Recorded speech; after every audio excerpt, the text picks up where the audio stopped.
ñaari babo yi ne ci town bi ñun ñoo ñi lay disturb ci sunu sound bi ñun ñoo yesal sa maan ci last round bi ñun ñooy RFM ñun ñooy real one hey check 1 2 1 2 man la Buurba Jolof teewal seen kumpa yeah maa ngi fii di déglu real one hey yo what's up Mr. Carl bad boy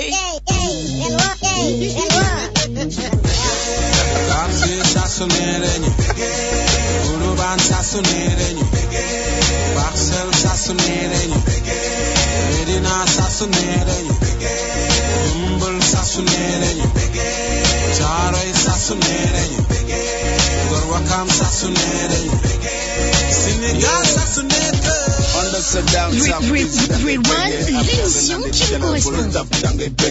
Yor sa mbuusu meew 25 suukar 25 café 25 suukar mu ka dangay bëggee pain bi moom option la dañuy paas 175 ci kilo pain dañuy paas bàyyi ma cemp midi job ceeb chill caay du ma sa jowl attendre lu bu ndóol chill ku may caaj fekk ma bàq ba booy bu jógee school di fa ceen kooku fàq ba mul jéem a baab maala mag maala ci njëkk a jaar question de jaar channel ha Wambaaw sassonereñu Bargny sassonereñu Watangeej sassonereñu Wathie sassonereñu. Allez, merci beaucoup les gars, merci beaucoup à Sokhna Mantouré Niang pour les brèves. Il est exactement 15h passé de 9 minutes. Digé bor la waxoon naa la ko depuis le début de cette semaine waxoon naa la tey mercredi dañuy dalal le groupe Anonymat ñooy doon suñu invité jusqu'à 16h. Et je rappelle encore une fois que Anonymat ñu ngi leen di accompagner ci album bi nga xam ne moo di Sunrise. Vous avez vu également liñ ci jot a def. On vous offre également des albums ci kanam tuuti à partir de 15h30 boo ma wootee woowee ci 88 628 14 14 dinaa la jox album Anonymat. C'est simple 15h30 88 628 14 14 laata loolu naanaan yaa ngi nii ci biir studio bi.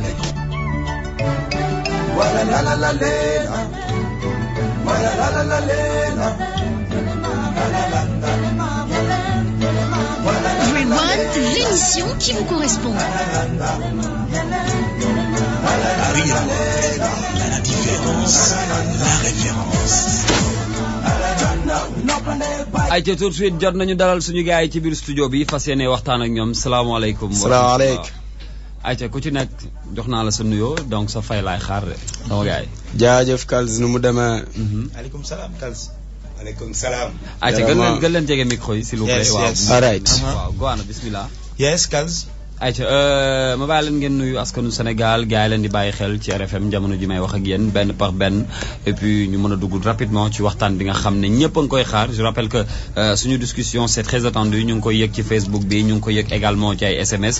war nañu seq waxtaan bu yaatu mais laata loolu dama bëggoon ngeen nuyu gars yi nga xam ne peut-être mosuñu am occasion déglu interview exclusif u Anonymat tey ngeen nuyu leen déjà balaa ñuy commencer waxtaan bi. salaamaaleykum Sénégal. ñi ngi bëggee ñi ngi ziar Anonymat in the building Omu Phoenix Guana Bass Loudness yeah man. alors bismillah. yes Kals. ñu ngi nuyu ñëpp. di leen bëggee.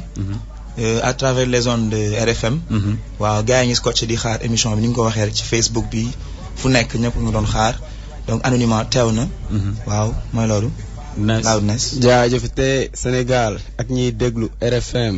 yeah Anonymat is in the building we just managed today ñun ñoo nekk ci plateau bi xam nga kon ubbi leen nopp yi xam nga yes ñu def ci real hip hop yaa xam ni let's go. ayca bismillah pour rappeler gars yi un peu parcours Anonymat je rappelle que groupe la boo xam ne judduwul tey dama leen di proposer ñu déglu benn portrait ci groupe bi après ñu dellu si waat léegi def ci commentaire. ok gaa di fay ngir bañ a nekk las. na ngeen yendoo na ngeen fanaane.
Hip Hop Galsen bi waaye participer ci ay festival yu mag yoo xam ne jot na nangeen yendoo nangeen fanaane di ñu weesu ba tey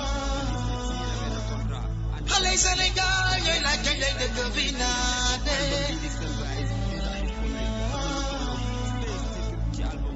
way walo la yendoo di ko fanaane way walo la yendoo di ko fanaane di am doole dañ lay ca tool ya ile du jëriñ lu dul béy ña ca des am ngeen jom loole waaye gisul leen lu nu roog day Senghor ju boîte way walo ki ñëw bat na ma yërëm li sama ndey Senghor ju boîte way walo ki ñëw bat ne cëp ñu naan way sama ndey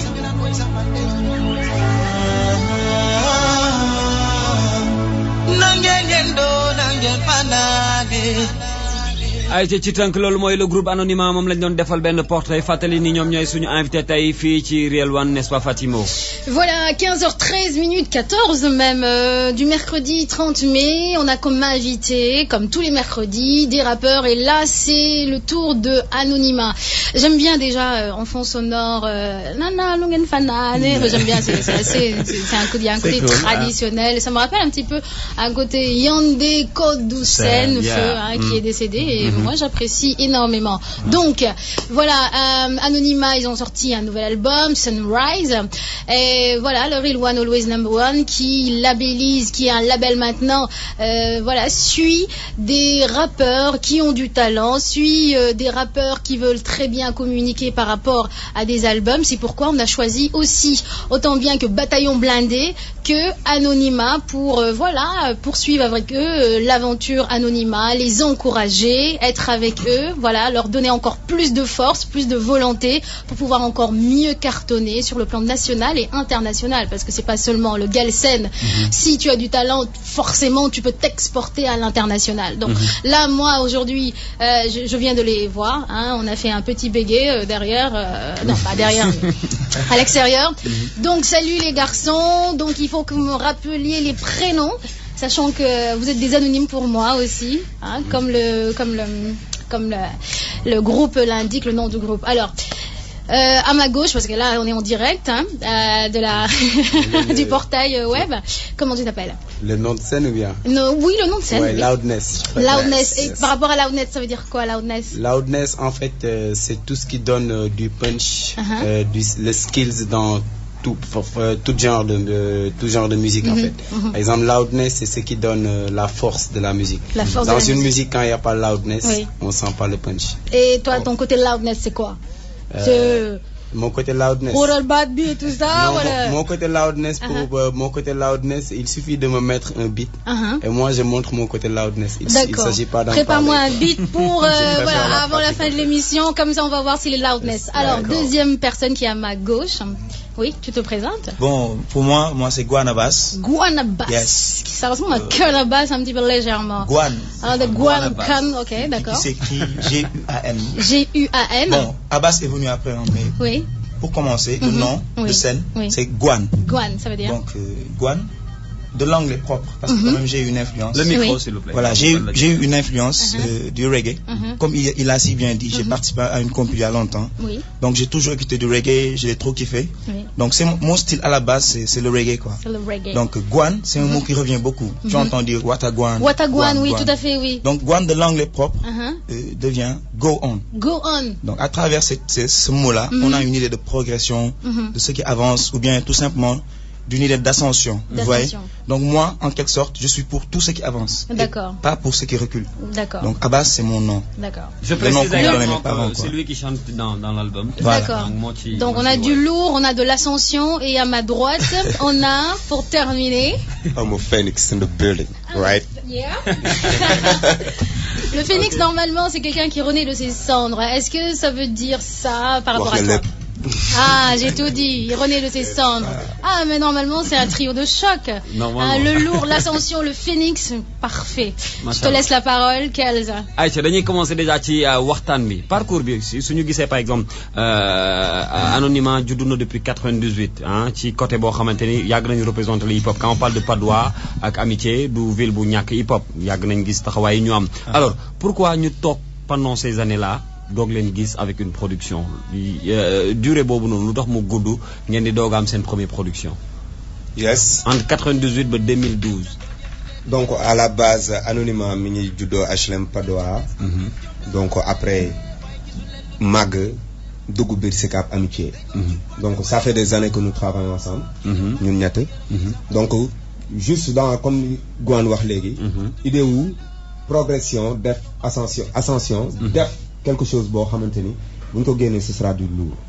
Donc on pouvait bel et bien génne album il y a 4 il y a 5 ans parce que jot nañ bokk ci ay compilation jot nañ bokk ci ay deal bon am na ñu jot a joobal pas mal d'artistes dans le milieu.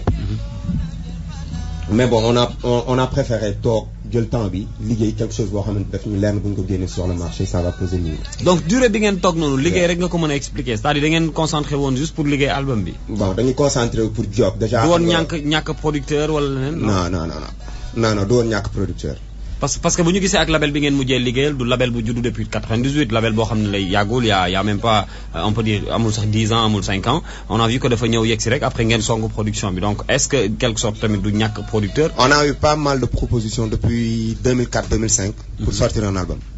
Donc pas mal de producteurs on a eu à parler avec eux mais bon ça n'a pas abouti à un album. Donc finalement ça s'est fait avec Jaajëf. Alors dañuy gis ni da ngeen di prôné benn affaire également di wane ni vous êtes différent par rapport ak li fi nekkoon vous êtes différent ci hip hop bi andi ngeen lu bees cette différence là damay dégg ngeen koy wax tout le temps damay dégg seen producteur di ko wax c'est quoi cette différence est-ce que mën ngeen ñu ko expliquer pour gars yi xam ko. Du différence c'est-à-dire on apporte notre touche au hip hop c'est-à-dire ñëw nañ am lu ñu fekk am na benn base am na benn niveau bu ñu fi fekk. Ban touche ngeen andi yéen. Musicalité ouverture c'est-à-dire suñu hip hop suñu musique je pense que ku nekk mën nga ci retrouver sa bopp mën nañ ko exporter mën nañ ko déglu ici au plan national comme mën nañ ko déglu au plan international. Donc on est resté des années ci liggéey lu mel noonu c'est-à-dire def quelque chose boo xamante ni c'est musical parce que gars yi dañu dem ba dañu affilier rap ak xam nga boo nee damay rap rek mu nekk affaire bu war a xeer bu dëgër këcc xam nga fekk rap am na war na neex gars yi war nañ ko mën a get di ko déglu war nañ ci mën di bëggee xam nga. Donc touche bi ngeen di andi mooy ouverture bi maanaam lépp loo leen yëg rek war ngeen ko mën a def. C'est-à-dire on le fait déjà à la base avec feeling ñu ngi koy def on est pas entre guillemets tëjuñu suñu bépp. base bi du tegu ci hip hop mais ci feeling lay tegu wala. base bi day tegu ci feeling hip hop.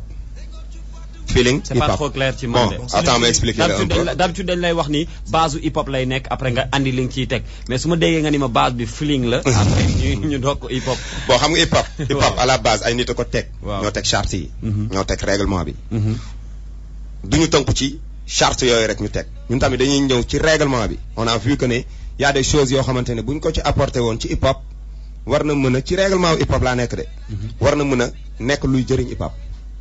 pas ñu ñëw tënku ci les quatre règlements du hip hop c'est-à-dire le beat la grosse caisse xam nga les temps ñu yem ci c'est-à-dire hip hop ci boppam dafa soxla fi mu toll nii surtout hip hop sénégalais dafa soxla ouverture dafa soxla naaw nekk yeneen level pas ñu yem fii ci benn base boo xamante ni peut-être ça fait des années ñu ngi koy def et que tënku ci loolu kese c'est-à-dire dafa soxla foo xam fi ñu toll nii ñu def musique boo xamante ni non pas leneen sax quoi mais li ñu fi fekk dañ koy jël assimiler ko naan ci yokk ci dara ba de telle sorte ba nga xam dans 50 ans boo déggee benn touche di nga ne touche bi Anonymat moo ko indi woon ci hip hop yaa ngi aji. maa ngi lay dégg. yes parce que am na ñu fi jaar ay ñoom tey am na par exemple benn DJ Premier boo déggee touche am rek da nga naan kii DJ Premier la.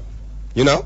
yes parce que moom am na lu mu ñëw fekk ci hip hop mu liggéey am lu mu teg ci hip hop bàyyi ko fi. damul sax mi ngi ci ba léegi mais bon au second plan maintenant ñun tamit bëgg nañ li ñuy def.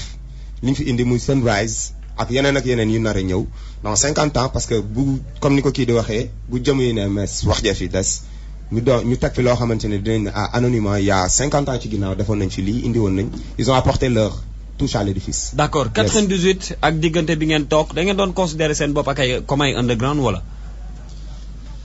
bon comme ay underground tu sais ku nekk ak ni ngay gisee underground en Kals. waaw parce que underground mode de vie la.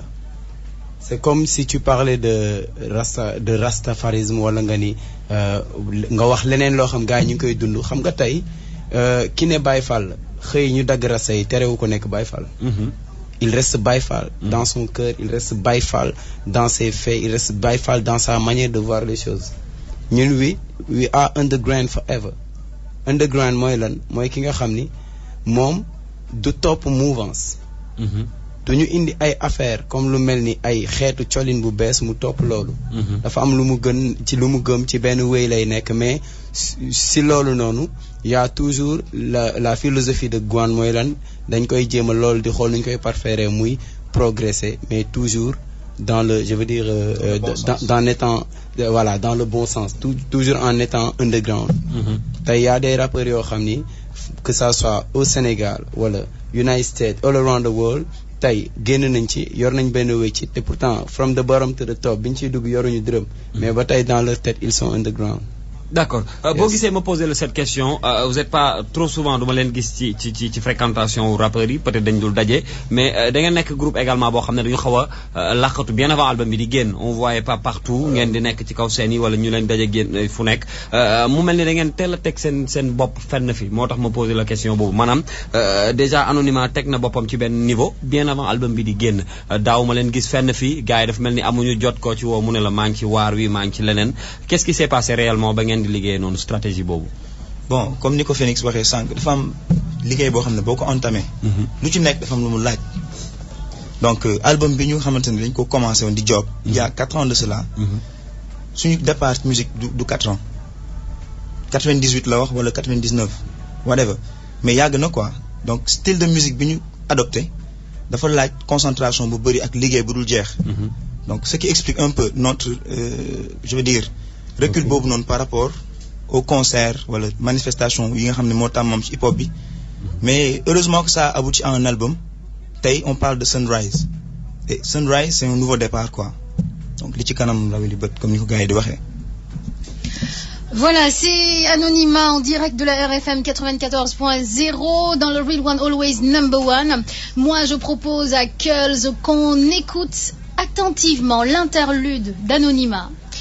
Moi qui me perce, j'adore, j'apprécie énormément, plus profondément, augmenter le volume, et puis on revient juste après.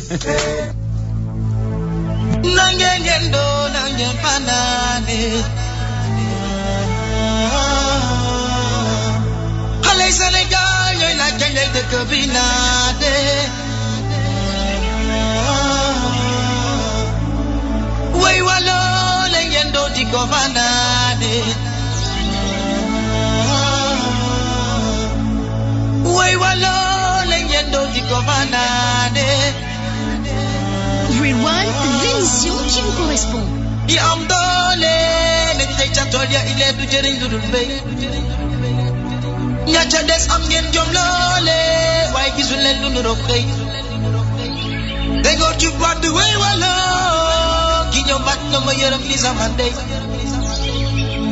Dengor ju padu way wala ki ñom badum ne jëp di nan way samande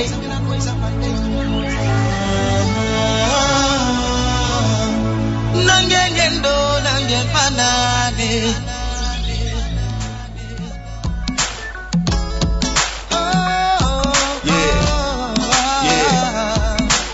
Alors juste cet interlude, moi je veux poser une question aux garçons. Vous êtes inspiré de Yandé Kodoussen ou bien l'un de vous est Serrer? Dites-moi tout. Donc, Fatim. Oui. C'est une question qui revient assez souvent. Oui.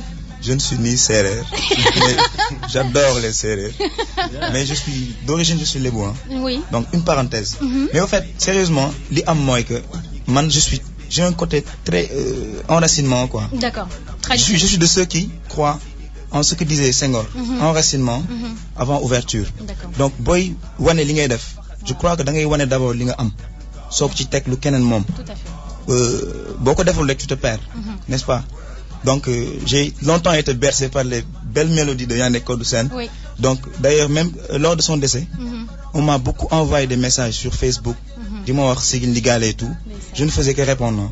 Parce que à un moment donné, je me suis considéré comme quelqu'un, comme étant membre de sa famille. Parce que si dama ko def mu nek réussite ba paré ma yek ko aussi bim koy def. Def mako pour showbiz wala quoi que ce soit lu ma yegone la quoi. Et voilà quoi. Ok, cool. Alors, gis naa benn liberté boo am également boo xam ne souvent dama koy gis ci groupe yi maanaam Fatim mën na ma témoin ci loolu on l'a vu avec Express récemment mu def benn son ak keneen gars yi woy d'habitude ci biir groupe yi gars yi nga xam ne ñooy woy dañuy am liberté wu dem fu leen neex dañuy am liberté wu participer ci ay compilation ñoom kese dañuy am liberté wu def ay son ñoom kese cette liberté là da ngeen ko tàmm yéen ñiy woy d'habitude ci groupe yi wala groupe bi ci boppam moo lay may opportunité boobu wala moo lay jox possibilité wu ngay def loolu. Comment ça se passe d'habitude? Bon, voilà, question doy war là parce que j'ai longtemps été en solo, étant ami avec les gars, n'est-ce pas? Té lolu mo continuer ba tay. Il y a pas que la musique qui nous lie.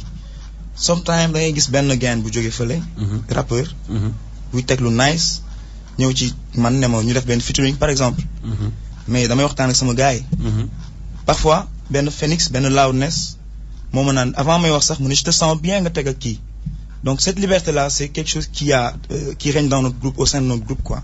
On n'a pas vraiment ce blocage. À force que nous koy def, est-ce que nous le motiver ba nga dem ba voilà def sa fi bop? Non, je ne pense pas. Lépp état d'esprit là. Lépp ci yarin la, lépp ci nit ki la. Sûr que mënul nek. Donc bàyyi ko mu jël. Bàyyi Loudness mu jël. Kalz. Xam nga def sa yëfu bopp. Da nga ko wax je me suis senti, je veux dire un peu libre hein. Parce que Goana Bass.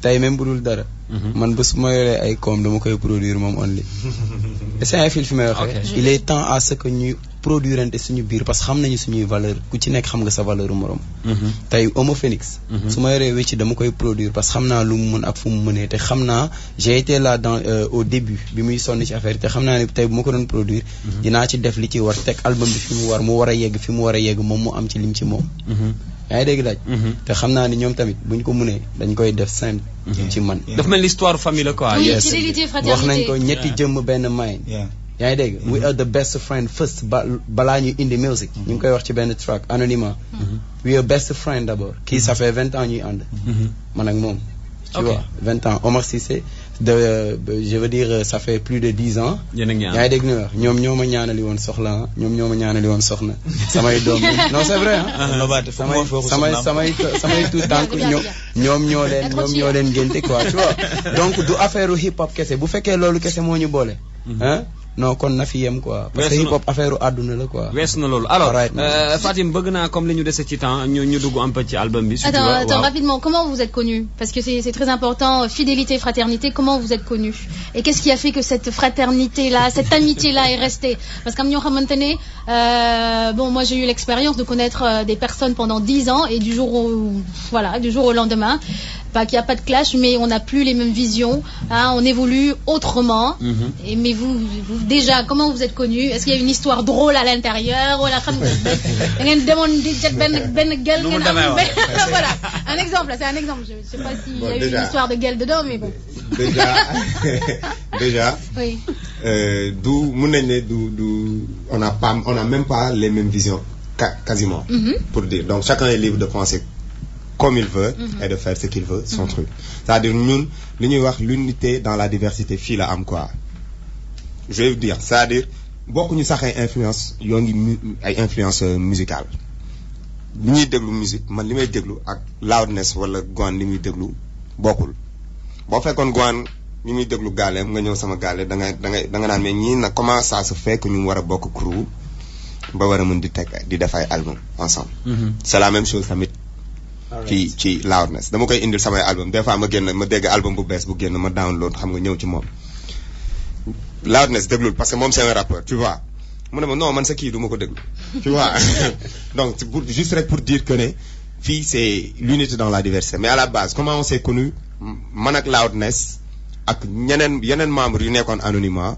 on s'est connu sur scène donc moo Gwan ils ont grandi ensemble ce sont des amis d'enfance ñoo màggandoo Sicap ils ont grandi ñoo defandoo école primaire ñoo màggandoo man ak moom on s'est connu sur scène mu sol ay gants xam nga ñëw di tiitalaate donc waaw gis nga xam nga di bandiloo donc c'est comme ça que s'est fait la fusion entre ñun ñaar donc par la suite il m'a présenté à Gwan ñuy ànd di def ay affaire di def ay featuring ensemble di def ay sound des fois Gwan moom Oms dama sentir sa baat fii xam nga des fois man tamit pareil noonu ba finalement on avait même pas c'était même pas un projet de mi ñi pour vous dire rek juste que ne on a commencé bien avant c'est-à-dire c'était même pas un projet de def benn groupe c'était un projet d'album à la base bi ñuy commencé c'était vers les années 2004 donc def benn album la woon anonymat c'est-à-dire période boobu man ak Loudness la woon ak Guana Bass anonymat ak Guana Bass def benn album après par la suite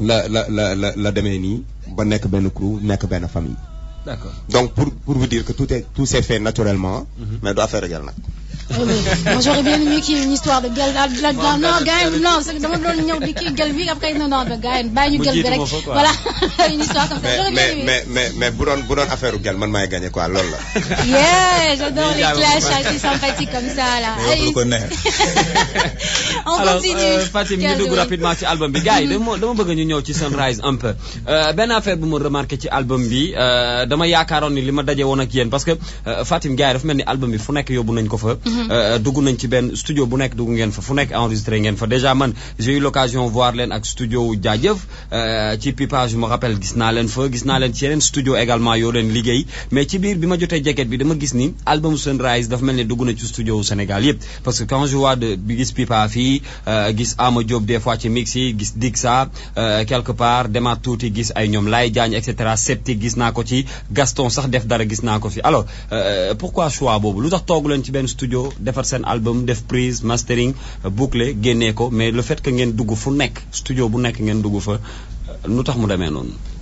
Kalz ku tukkiwul doo xam fu dëkk neexee. lii dafa mel ni maa ngi koy doo gis sax man ci album parce que Sénégal yëpp laal nañu album bi. waaw soo xoolee ci album bi di nga gis ay produits yoo xam benn sound boo xam ni 3 producteurs ñoo ci joué. ñoo ci laal kii mixé kii prise kii def. non ci même beat bi di nga gis ne que ñi ciy joué. boo xoolee mën na gën a nice. waaw.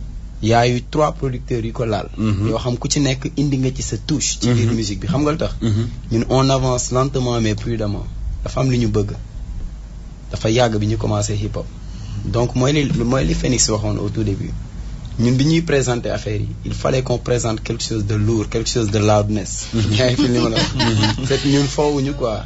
xam nga bu fekkee dañuy présenter lu ndoxee lu xaw a xobe ñu dem defi leneen parce que y a d'autres métiers dans la vie hein. mais comme dañu choisir def musique ma dolli la ci am na ay studio yu fa figuré wul du ñu lim mais bëri na son yu ñu sànni tamit xam dañuy ñëw jox xam nga producteur bi ñëw def lépp def xam nga def li mu war a def seen diggante ñu ñëw teg nga defal loo xam du ñu convenir ñu jël ko teg ko de côté. question yaa ngi commencé bëri sama bopp soo ma nee par exemple fu nekk dugg ngeen fa. te 18 titres ngeen ma jox.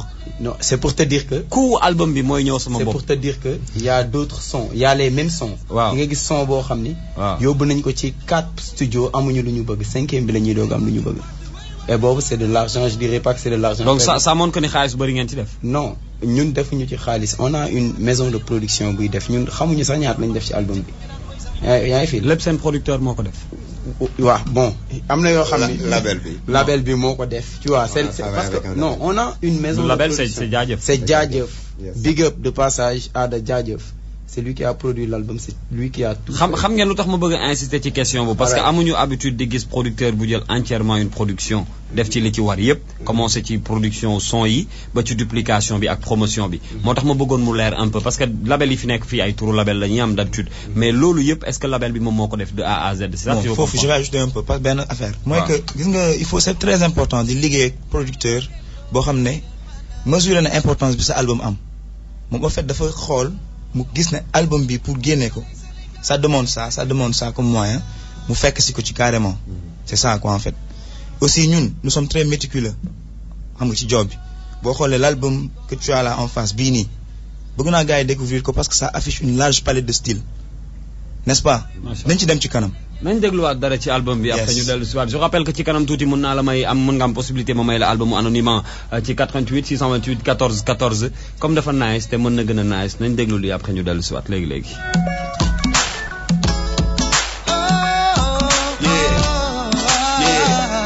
Real One, l'émission qui vous correspond. Paradise, girls and many paradise. Yeah. Equality, reality, we gonna nice. So no life, man, no gonna nice. Paradise, God send many paradise. Yeah. Equality, Yeah. reality, we gonna One love. ñu dooleel peace bi focus ci gis bi indiwaat ñu geddoon place bi demoon ci sedd bi dund fi liggéey fi tekki fi ba noppi tedd fi xewal yi daanu si ni gësi lekk si ñëpp génn si yeah ba duñu soxla dem feneen mel ni paradise faxas fi lépp lu mel ni en def lu toog ba kenn du bokk wala bokk bañ di root ba buum di dog askan di lot wa politique ñaxtu la bàyyi déglu ma li soxla jóg ci teen gi war a tax dootuñu rowtaan sunu gaal gi mën na dem ba romb fiñ ko fooge ma kenn ci ñun na bañ a rëdd yoon ci yettu seytaan fii laa juddoo ba noppi doon fi gan moo ni tax ma gis na li ñu yéen askan wi dis na gan kañ laay nu yoo ba ñu fayee ma sant jàpp naa ci ki ma wàlle raayu ëllëg de sant mën na gën a nice sunu life mën na gën a nice mel ni paradise God send mel ni paradise solidarity equality reality bi gën a nice mën na gën a nice sunu life mën na gën a nice mel ni paradise God send mel ni paradise solidarity equality reality bi gën a nice Where we wanna go and then though take place gàddaay lalu ci yeneen town mën nañu stay here teg suñuy deal képp suñuy kill suñu life gën a chill dama bëgg wax ak waa Sénégal right now dëgg la bëri nañu sonn you know what I'm saying so how many boys ñu ngi taamu waar wu ñu too ñàkk a xam seen ciinu bàyyi lu ko soo xoola my boy dafa taamu xeetu dundam nee na bu yeewoo amal boro café añ teg zëm dal ci waaru big pocket mooy joobam ci are kaar yi fan nan ci baar yi boy yi bàyyi teg chine ba x time wàññi wine gal gi easy mën a find evolution revolution ci diggu xel yi education motivation bokk job bi génn mbaar yi mën nañu bokk ci ñi joxe visa dëkk ci fiesta wutu bépp xeetu masla simpal ni rasta why not géntuma dama jëneer di ko fësal why not neexuma ma koy ngistal di ko desal bu xool yi doonoon benn xalaat yi taaju benn ñu gestu xool ci demb gal gi du des si wenga soxna si wàññi jox ma dépense bi weer wi dee na jëndal ma bés hotel ma wax yi du dañ di senn mën na gën a nice sunu life mën na gën a nice mel ni paradise God send mel ni paradise solidarity equality reality bi gën a nice mën na gën a nice Sénégal sunu life mën na gën a nice mel ni paradise God send mel ni paradise God send what up loudness in the building listen some people cry some people die every day there's someone who says goodbye I got the good answer to your question falale askan wi te mooy nguur gi bekku ci bur bi waxi société ji pepp yi gàttu ileeri nangoo ñàkk ci suufu naaj bi it's time ba ñu génn ci right now jabaraki doom ba te kërëb nañ di kaw may ni na change ñu xool ñu xool gis na sikk ci ni ñu meloo ñu xool ba seet ba xam ndax du gën a nice joko bay sunu doom Sénégal jéem xeex ci ni fi ndoo ñu xool ba seet ba xam ndax du gën a nice may ni na change ñu xool ñu xool gis na sikk ci ni ñu meloo ñu xool ba seet ba xam ndax du gën a nice joko bay sunu doom RFM jéem xeex ci ni fi ndoo ñu xool ba seet ba xam ndax du gën a nice sunu life mën na gën a mel ni nice paradise God send mel ni paradise solidarity equality reality mën na gën a nice sunu life mën na gën a nice mel ni paradise God send mel ni paradise solidarity equality reality mën na gën a nice jëlal guitare solo bi yow Et je rappelle que ñi ngay dégg nii ñooy le groupe Anonymat ñoo nekk suñu invité alors gars yi mën na gën a nice déjà tube la buy annoncé wu bu baax a baax ci mois ci année ci été bi ñu jëm nii alors mën nañ ñëwaat tuuti ci albumu Sunrise bi wax nañ ci côté enregistrement yi mix yi ak studio yi mu jot a jaar et tout mais alors bu ma ñëwee balaa may ñëw ci pochette bi titre bi pourquoi Sunrise Sunrise waaw car Sunrise dafay annoncer ça annonce un nouveau jour n'est-ce pas donc fii c'était une façon de matérialiser la vie comme un jour boo xoolee quoi. léegi sunrise bi ça marque un début. maanaam tey le soleil. ça illustre un peu une idée d'espoir. xam nga tey boo guddi gi bu soriwee. mu metti lool. tu t'attends à ce que naaj bi jóg nga yeewu mën a amaat espoir dund gis aspirer à un meilleur futur quoi.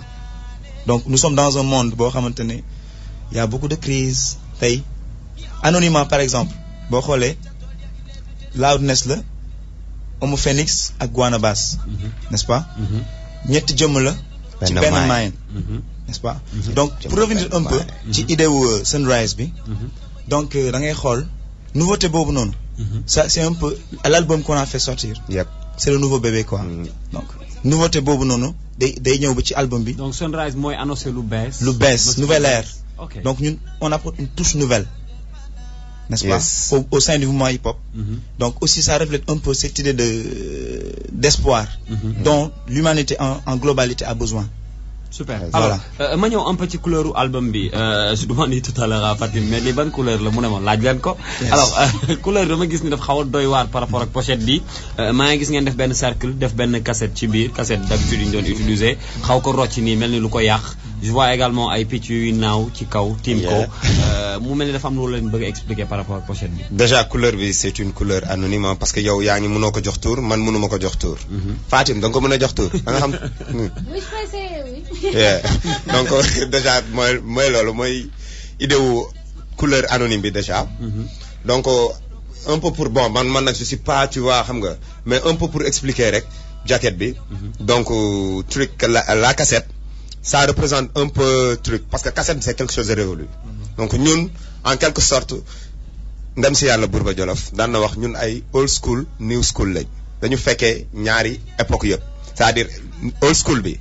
jamono yi hip hop di émerger au Sénégal daf ñu ci fekk donc ñun bokk nañ en quelque sorte on peut dire ci les précurseurs du hip hop ici au Sénégal ci ñi ko njëkk a def ñi ko njëkk a déglu ñi doon dem ci concert yi donc te jamono yooyu cassette lañ doon wax man je me souviens en 96 bi may am def loo xam wax loo xam bu PBS bi may njëkk a téye cassette bi quoi dem jëndi ko Sandaga xam nga ni ma def quoi donc idée wu authenticité boobu di refléter suñu musique di refléter la ñu jéem a génne à travers la cassette donc pour dire que un peu que ne ok album bu bees la Sunrise la mi ngi génn en 2012 mais ñu ngi ko commencé liggéey vers les années 90. ok day wane ni lu bees cassette ko ëmb CD moo ko wasin. yes.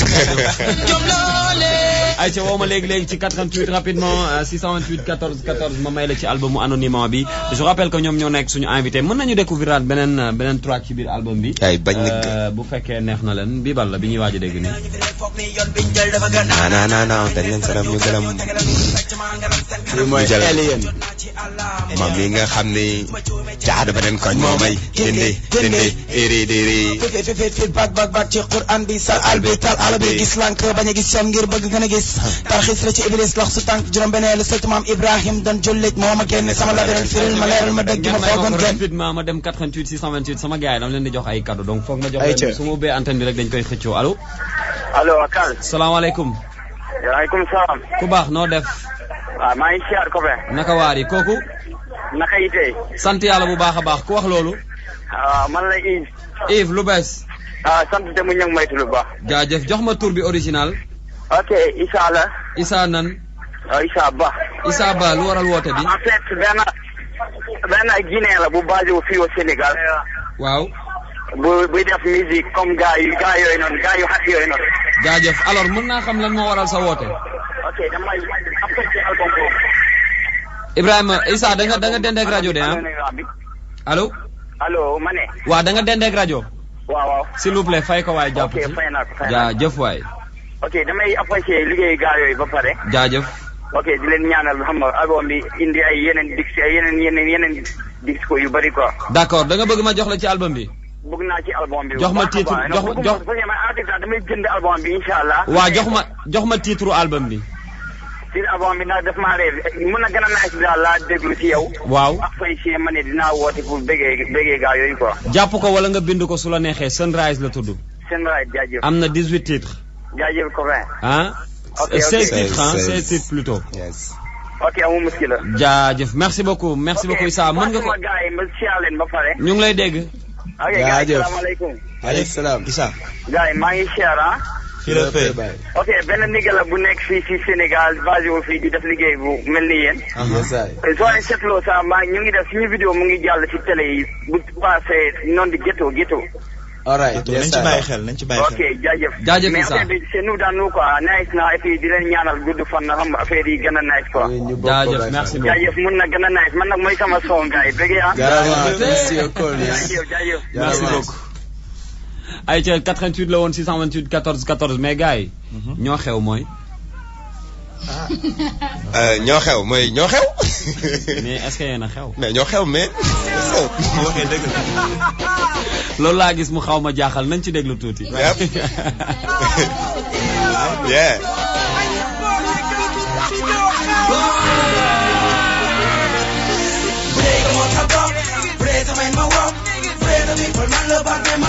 Take it easy. Bu dee ba ceg ding ma fil xaja guddi na fenk every day and every night. Say biir gën tudd change musuma jàppi zese moo ta break ti sesi fépp ma dem mu teg ma choc teg ma tànkam na naa ko diri ci biir rek ci biir si nangu na doon te sama baby may laa ci cat bi ci déggu la du business du fake real dama lay jéem a teg xaw ma dafa jot nga nangul ni public bi music la fee na tay di dangal casquette ngan di t-shirt ak basket tey moo def team back na day langal bling dan casquette ana ni ma du bu dee music ñoo la koy jam sa leem na def sa side nangul sa public dafa big game na teew ci bépp radio TV ba si yeneen bu fekkee it ma dooma teg ay si noo ma nay gis nga li nga wan woote li nga man music la bu mati si brain ñëwal ka jot ñoo xew gis nga li nga wan woote li nga man music la bu mati si brain ñëwal ka jot ñoo xew yegg si nañ boy ñëw daal sa shorty fa sa TV ak sa radio yegg si nañ girl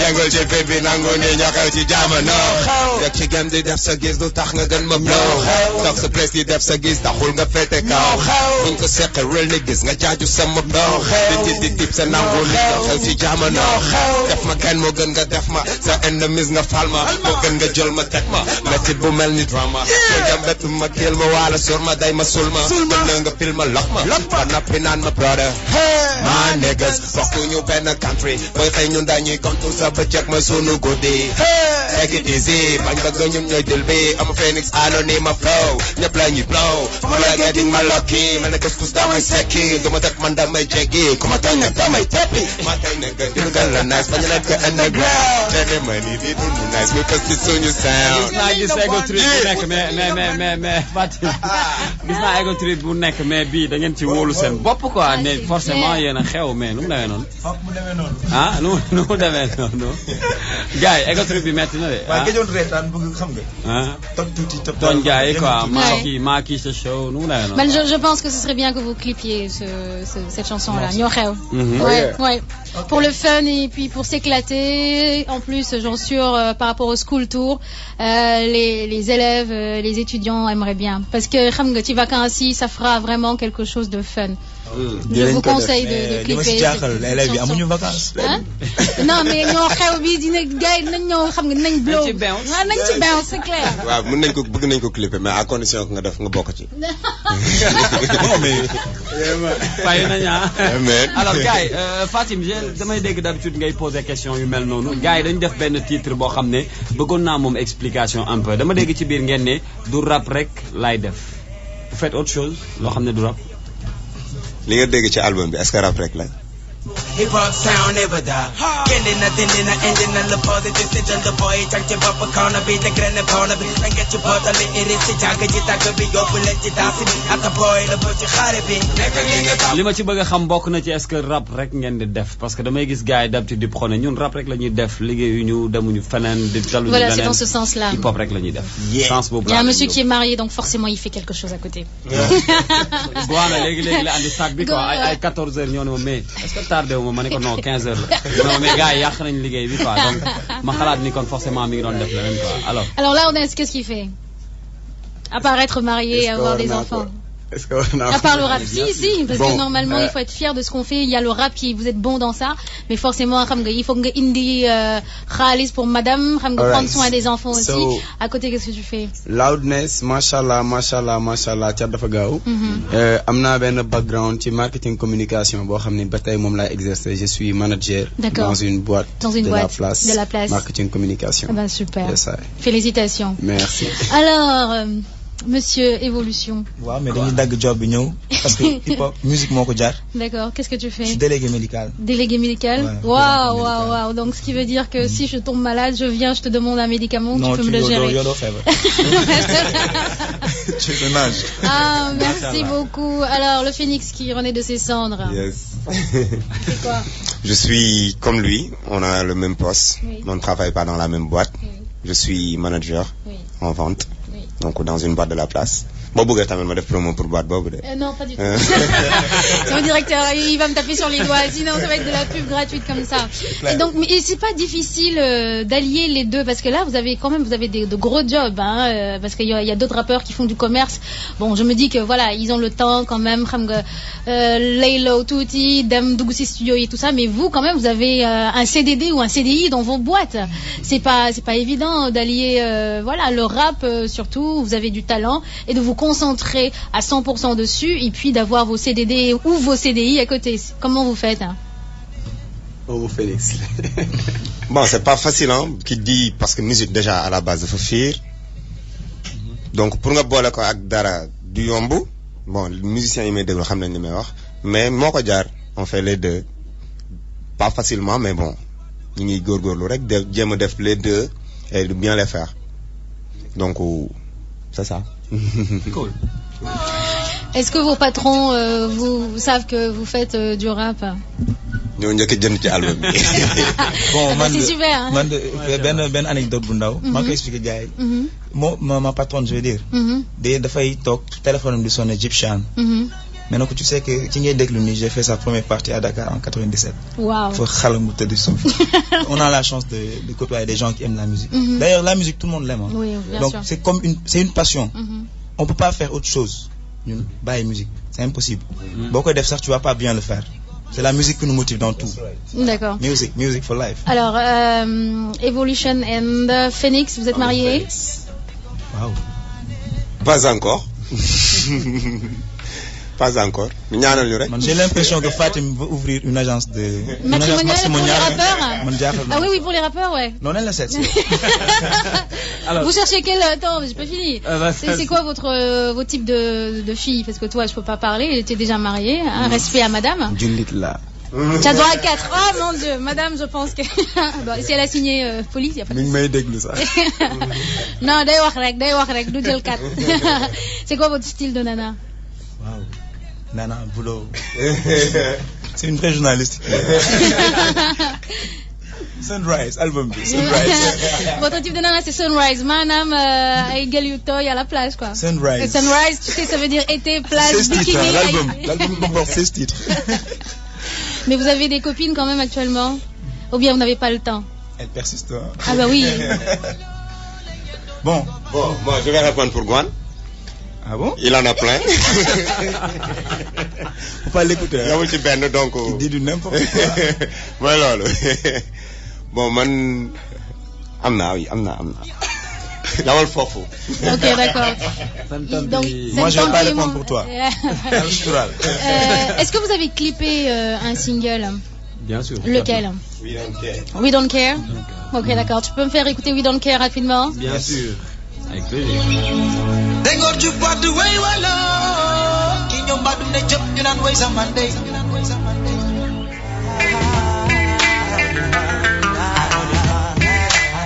Pourquoi We Don't Care? Pourquoi We Don't Care? About what? I won't stop enjoying my day with Sunday. We fly in the air, diamond to walk, we don't care. We up from any place, you come and you say, I won't stop enjoying my day with Sunday. Come baby, come, it's a fly o'clock. I know you don't like me and I don't like you. And when my neighbor not be, that will just be happy. And that be tell with it, I can picc mi bàyyi ci kaw fu ko ne xam mu takk picc mi bëggkat yëpp di napp duñ ko jàpp picc mi nga duma sa fiir di mis tax bëri tàgg we want a peace love and harmony what's going on man nga cible def sa enemy I'm a gangster will a hustler mama kisa will na fank ci sa alors bi mooy vidéo bi ngeen mujjee def Fatim Daouda moo doon ñaan CD quoi Daouda Diouf laa rajo donc nee na moo doon ñaan CD 5000 lay jaar mu lay félicité Guana Bass daf ma doon laaj kan mooy woy quoi kan mooy woy yu nice donc mu lay déggee de passage merci jaajëf la ay ca vas-y We Don't Care juste pour dire que nit ku nekk je pense en un moment donné de ta vie tu as eu envie de dire même si tu l'as pas dit woo ñëpp dégg tu as eu envie de dire mais I don't care. Yes. Ça me rappelle les lutteurs là, I don't care. On a dit tout haut ce que les gens disent tout bas. Non mais ça a été une grosse tendance depuis que les lutteurs ont commencé à avec le côté care. On l'a dit 4 ans avant que ñoom dañu war a fay droit d'auteur. Mais nag je devais faire attention parce que ay fans sam ñoo fi toog.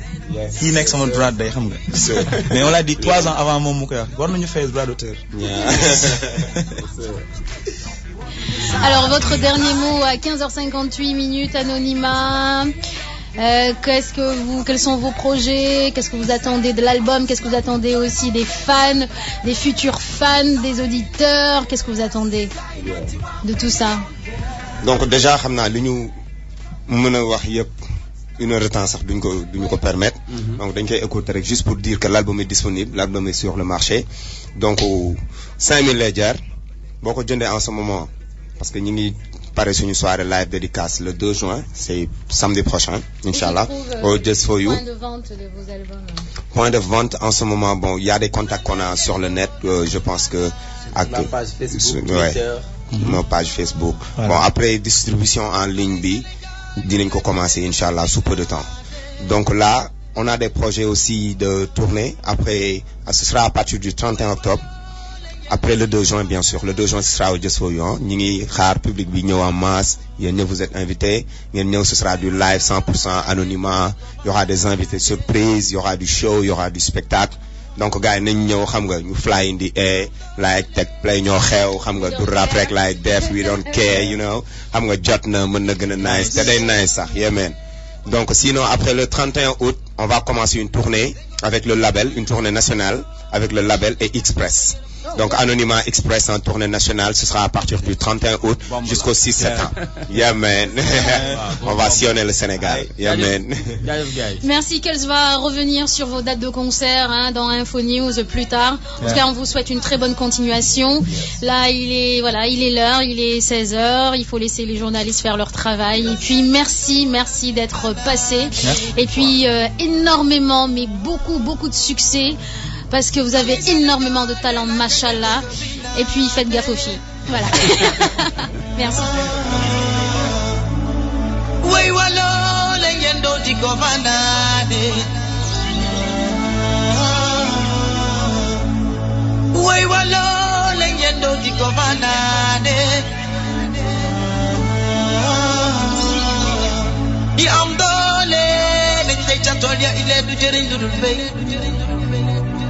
ñaca des am ngeen jom loole waaye gisul leen lu nu roog xëy dangoor ju wadd way walo ki ñëw mat na ma yërëm li zaman dey dangoor ju wadd way walo ki ñëw mbadum ne jëpp ñu naan way zaman dey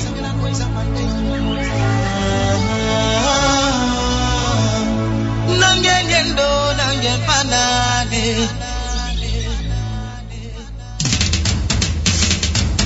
RFM bitim réew. mbokk yi asalaamaaleykum ñeenti waxtu ci rajo Futur Média ñu dikk ak yéen ci xibaaru biti réew yi kaddu gi soxna Naata Mbaye dañ koy door rek lu ñeel kon procès Charles Taylor moom nag daan nañu gàll ci ndoddam juróom fukki atu kaso yoo xamante ni da koy tëdd xibaar bi kon ñu ngi ko jot ci kon booru midi yooyee ki nga xamante ni nag moo ko condamné lu ni mel di tribunal spécial bu Sierra Leone bu ñu sukkandiku te juge ba yoroon affaire bi rek nee na Charles Taylor dafa def ay ñaawteef yoo xamante ni bëriwul kon ñu koy gis ci jamono jile te moo ne nag procureur ba mu nga bëggoon pour ñu tëj ko lu toll ci juróom-ñetti fukki at moom moomu le Charles Taylor mi ngi toll ci juróom benn fukki at ak ñeent fas yéene naa kon nekk ca kaso fële ca Grande-Bretagne ndax ab accord kon bu ñu siifeek tribunal boobule ñu jàpp rek ni ci diggante atum 1991 ak 2001 moom moo amal ab guerre civile bu metti foofu ba tax lu toll ci téeméer ak ñaar fukk ak junniy nit daal di faatu kon moom nekk na kon njiitu réew bu Afrique boo xamante ni moom la justice internationale njëkk a tëj. ca diwaanu Mali foofule Union européenne ak tamit Union africaine daal dinañu bañ a nangu kon déclaration indépendance maanaam groupe armé yi nekk foofule ca bët gànnaaru réew ma nga xamante ni samedi gi la weesu dañoo taxawoon ne léegi ñoom ñoo moom seen bopp ñi nga xamante ni kon ñooy Union européenne ak Union africaine daal di ñu nangu lu ni mel kon MNLA ak tamit Ansar Dine ñoom nee nañ mënuñoo moom seen bopp ndax ba jamono jile ba fii ñuy wax ak yéen kon Mali benn dëkk la boo xamante ni kenn mënu ko xar ñaar ba noppi ki nga xamante ni moom moo jiite Union africaine di Boni Yayi moom nee na dafay bëgg kon jokkoog waa conseil de sécurité bu ONU ngir ñu daal di taxawal ay nit yóbbu leen foofu lee ci diwaanu Mali ngir jàmm daal di fay dellu si waat ca Mali googule sax la ñuy des ndax enquête bi nga xamante ni moom la ñu tijji jagleel ko congute bi ñu congu woon Jonkunda Traoré mu ngay wëy ba tax na am nay nit ñoo xamante ni teg nañ leen loxo ñenn ña kon jamono jile ñu nga ca kaso ba Daouda Diouf. bu dee ñaar bala ñett teg nañ leen loxo jamono yi ginnaaw di leen àtte trouble à l'ordre public am na xamante ne ay avocat lañ ay nitu politique ak tamit ay citoyen malien yoo xamante jamono yi ñu ngay wéy di wéyale li nga xamante mooy enquête bi ñu gis ne nag ñoom ñu sax ñu bëri ñu ngay jóge seen kër dem delluwaat ñu mel ni avocat bi maître Mamadou Gakou ak kilifa diine bi di Cheikh Soufi Bilal Diallo ñu gis ne nag ñu jàpp ñu bëri ñoo xamante ne jamono yi soit ñu ngi dem gendarmerie wala ñu dem tribunal ñooñu nag lu ñu leen di toppee nag moom mooy manifestation bi nga xamante ne dañoo gaañoon président Jonkunda Traoré ca Mali li amoon nag ñaar fukki fan ak benn ci weeru mai ba ñooñu sax manifesté yooyu ñoom ñu ngi àndoon ak soldats yi tey nag ñu ngi sax moom président boobu jamono yi mu nga ca France wante ñi nga xamante ñoo ànd ak moom ba léegi daal moom waxuñu kañ lay ñëw li ñu mën a bëral daal mooy ne nañ daal bu docteur bi bàyyee pour mu ñibbi waat fa nga xamante mooy Bamako il faut nag kaaraangeem ñu wane nag neen ñoom mën nañ cee taxawu. ca diwaanu Guinée Bissau foofu lekkoon ñetti kàngam yu fa bàyyeekoo la ñu daal di teg loxo jamono jilee ca Banjul kenn ca ñoom di amiral José Zamora Nduta nekkoon kon semga bu réew moomulee moom ñoom ñëpp kon jamono jilee ñu nga ca capitalu Gambie googee Abdoulaye Sambou. Amiral José Nduta nekkoon chef d'état-major général bu armée bissau-guinéenne Fernando Gomes nekkoon ministre de l'intérieur ak Desejado Lima da Costa nekkoon jiitu commission électorale nationale indépendante bu Guinée-Bissau ñoom nag dañ leen a teg loxo ci depuis mardi ci Banjul ñetti responsable bissau-guinéen yooyu laata coup d'état bu 12 avril bi weesu ñu ngi yegsi ci Gambie samedi bi ñu génn ginnaaw bu ñu jaaree fii ci Ziguinchor bàyyeekoo ci Bissau ci kaddu yu rote ci porte-parole ministère gambien yore wàllu immigration te AFP cité ko leen ne teg loxo ngir ay raison karange te jamono gi nag ñu leen di déglu foofu amiral José Zamora Nduta ñu renversé ko ci avril 2010 te ki ko def di adjoint général Antonio Ndiaye nekkoon ki nga xamante ne moom la ñu yaakaar ne moom moo nekk ci boppu coup d'état bu 12 avril bi weesu moom nag dafa renversé président intérimaire ba ak premier ministre moom Zamora Nduta dafa daw daal di lakkatu ci locaux Union européenne foofu ci Bissau le 18 mars bi weesu ndax dafa ragaloon ñu faat ko ginnaaw bu ñu boomee colonel Samba Diallo nekkoon ex-responsable service de renseignement militaire amiral José Zamora Nduta dañ ko cité woon tamit ci boom bu ñu boom ex-président João Bernardo Vieira Bassirou Dabo ak Elder Proença nekkoon ministre de la défense ci Bissau nag ñu signalé tamit ne kii di amiral Fodé Gassama nekkoon secrétaire d'État aux anciens combattants moom it dafa daw na kaddu yu rote ci benn source militaire foofu ci Bissau kilifa yi nekk ci boppu réew Guinée Bissau tey ji li ñu laaj moo di ñu extradé ñetti responsable yooyu Abdoulaye Sambou Ziguinchor RFM. ba tey ci wàllum Guinée Bissau boo moyul kon dina am jugement ci kon faat gi nga xamante ni moom la ñu faatoon général Tagme Nawey mu di xibaar boo xamante ni mi ngi bàyyeekoo ci procureur général de la République moom tamit am na yeneen xibaar kon yu mu daal di génne yu ñeel ay nit yu ñu fa faatoon ci atum 2009 nu ma monkali bu mu weesoon ñeenti at ci investigation ci assassinat bu ex chef d'état-major général Baptista Tagme Nawey ci bombe processus enquête boobu moom dafa egg ci phase jugement bi ku def révélation boobu mooy procureur général de la République Edmund Mendes ci benn conférence de presse fu mu doon réagir ci rapport final bu Amnesty International ci wàllu Guinée-Bissau Edmund Mendes moom dafa déclaré ni lu des mooy ni ñu soumettre cas boobu ci jugement fi la leen fale procureur général de la République moom dafa promettre ni day ubbiwaat benn enquête ci assassinat bu député Elder Prouença ak Bassirou Dabo te moom dafay bañ a commenter ci déclaration bu porte-parole bu putschis ñoo xamante ñoo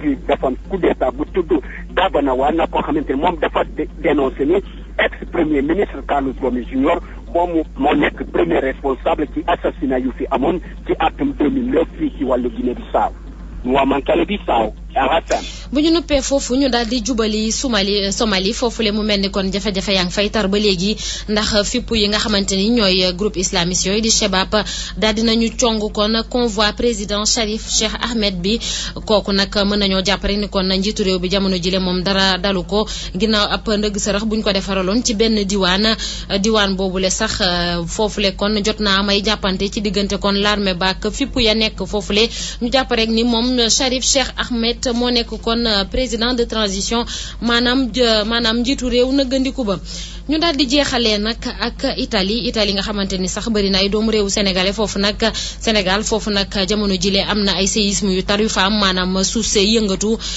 ba loolu nag daal dina faat ñaar fukk ak ñetti nit lu toll ci ñetti téeméer ak juróom ñaar fukk am ci ay gaañu ba noppi fukki junni ak ñeent daal di bàyyeekoo seen kër ndax ragal ñu jàpp rek ne bu njëkk ba mi ngi am fukki fan ak léegi beneen ba ca mujj démb ca guddi la ca bët a gànnaaru réew ma loolu le nag yàqu-yàqu ya yi mu am mi ngi tollu kan ci 327 milliards ci suñuy koppar te loolu képp rek nag ci bërëb boobule mbokk di leen jaajëfal looloo nekkoon xibaaru biti réew yi xibaar yi bu ñeenti waxtu teglee fanweeri simili ak El Hadj Ndiogu Diène di jaajëfal Justine mi nekkoon ci technique bi di leen jaajëfal yéen tam di leen ñaanal ngeen yendoo jàmm.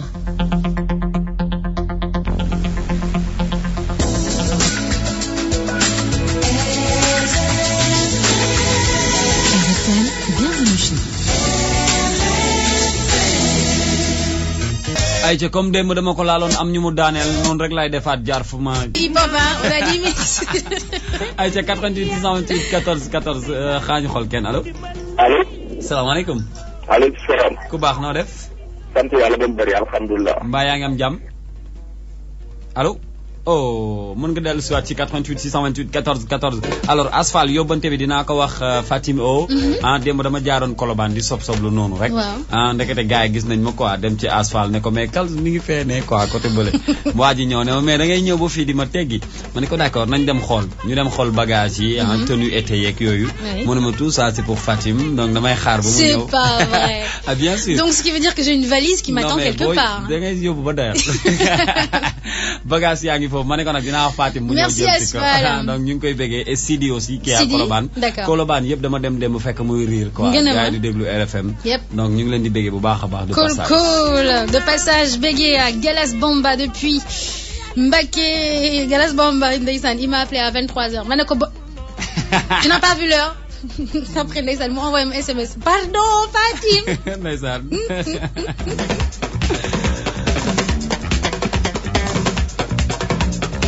ayca 88 le 628 14 14 allo. allo Kal. salaamaaleykum. waaleykum salaam. RFM benn baraag Youssou Dia. RFM benn baraag Youssou Dia. allo. Youssou nag waroo ko woon daggee foofu nag Youssou nag yow it nag Youssou non waaye pas de. Dédicace au gars de la rue 5 angle 6 Bernard Abdoumbaye et Julo.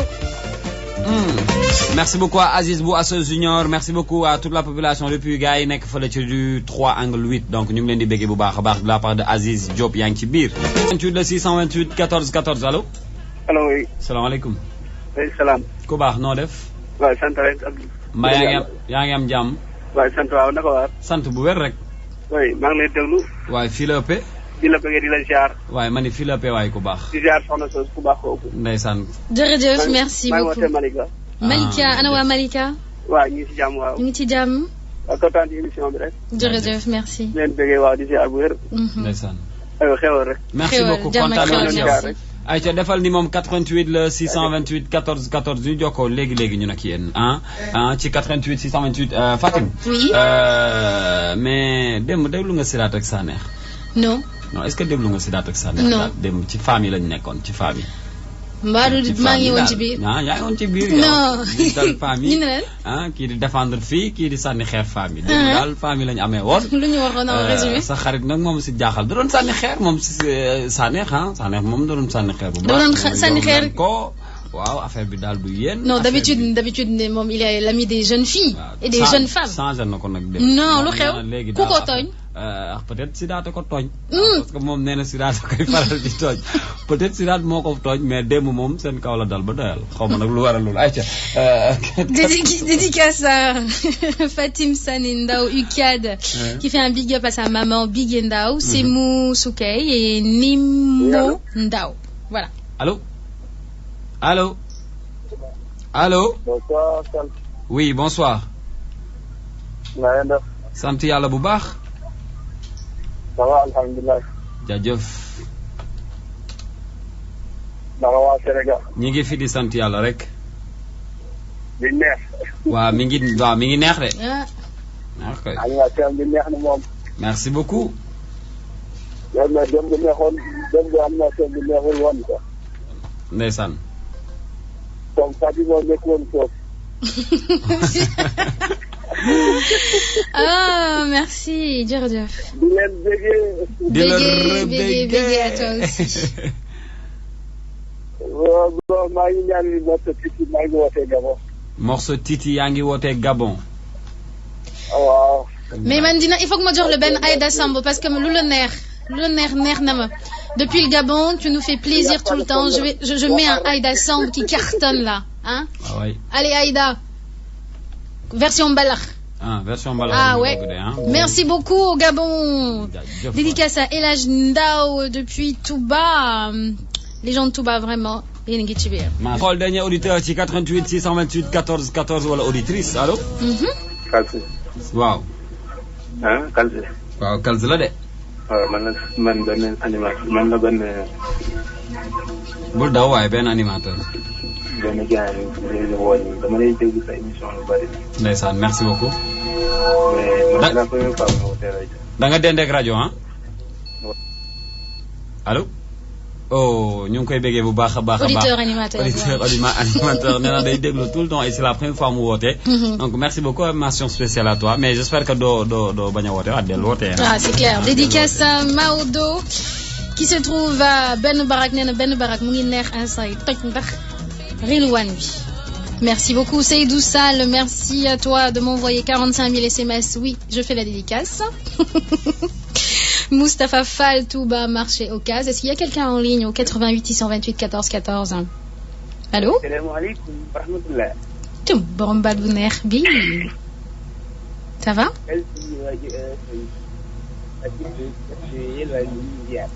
Ana waa Touba. ñu ngi ci jàmm. Tu es bien rentré? Aha.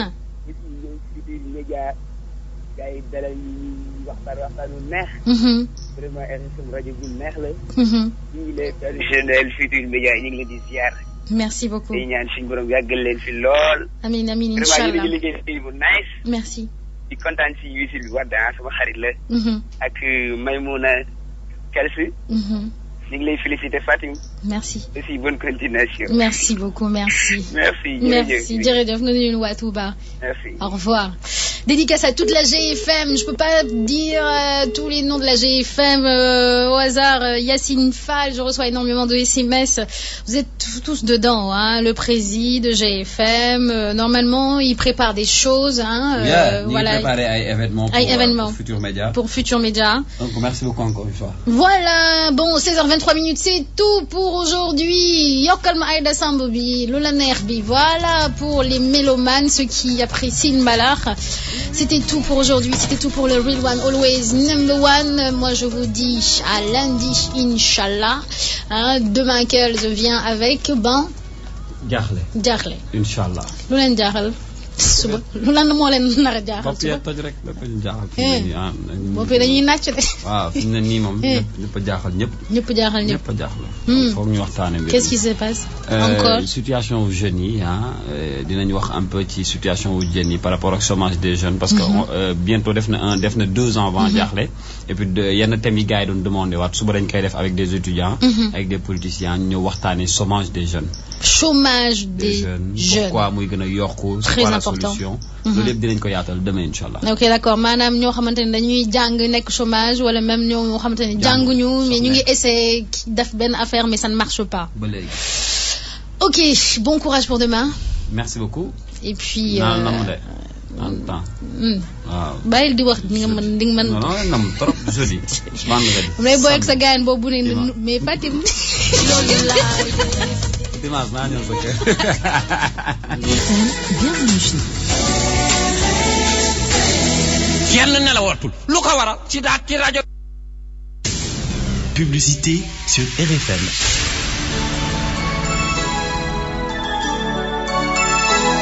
Masira disi sangu disi fort, sabu marabu fresher. Masira disi sangu disi fort, sabu marabu fresher.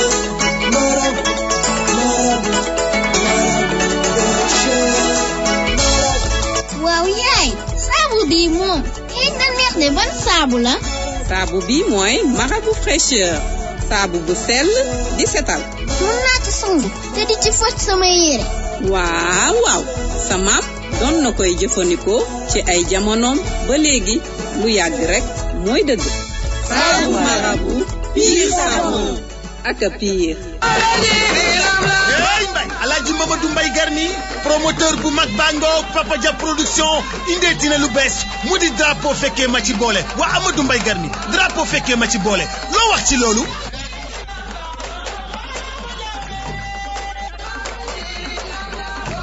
Alaaji Amadou Mbaye Garmi gala de lutte traditionnelle la te cosaan ci nga yëngatu cosaan da nga am doole.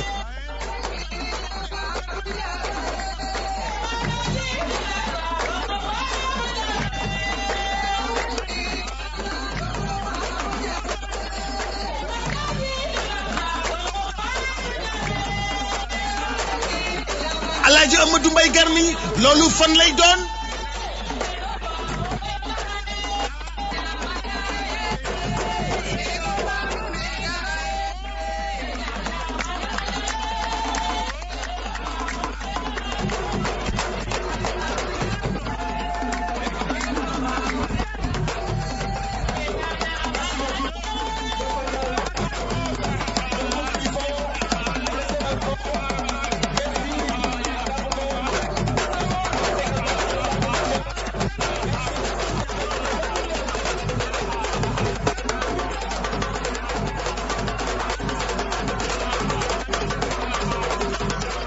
dugg ba 1500 francs la loge 3000 tambour major ba Babou Ngom woykat ba Khady Diouf ma nga ca ànd ak Satek ànd ceeg Rose Froid ànd ceeg Absis technologie ànd ceeg waa Yënguleen yéenekaay bii di l'Observateur rajo bii di FM Sénégal ak rajo bii di rajo Futur Média ñu koy wax RFM dimanche 3 juin fan lay doon stade Iba Mar Diop foka mbey fasine go fak Sénégal Papa Dia Dakbida Jokanjal Garmi Jokanjal Boubacar Papa Dia Dakbida no ngelne stade Iba Mar Diop ñaal tadik no ngol juin reke na garida fogole Papa Dia tegat na xat ben tadik fotune xat ben tadik a biele 1500 yo loge 3000 francs drapeau le fekke ma ci bolé xexene Jokonjal fogole Jokonjal fogole maa ngi tudd Moussa Faye Guédiawaye dama kontaan Tigo fa ñu ma jëlee dafa sori trop Tigo xobet xobet. xam nga ñaata la ñuy gagné ca cappaandaw. waa 20 millions. sama xalaat ci Tigo xobet xobet ne nit ñi nga xamante ne kiyeguñ ci jeu bi ñu joué ci jeu bi parce que jeu bi lu am la.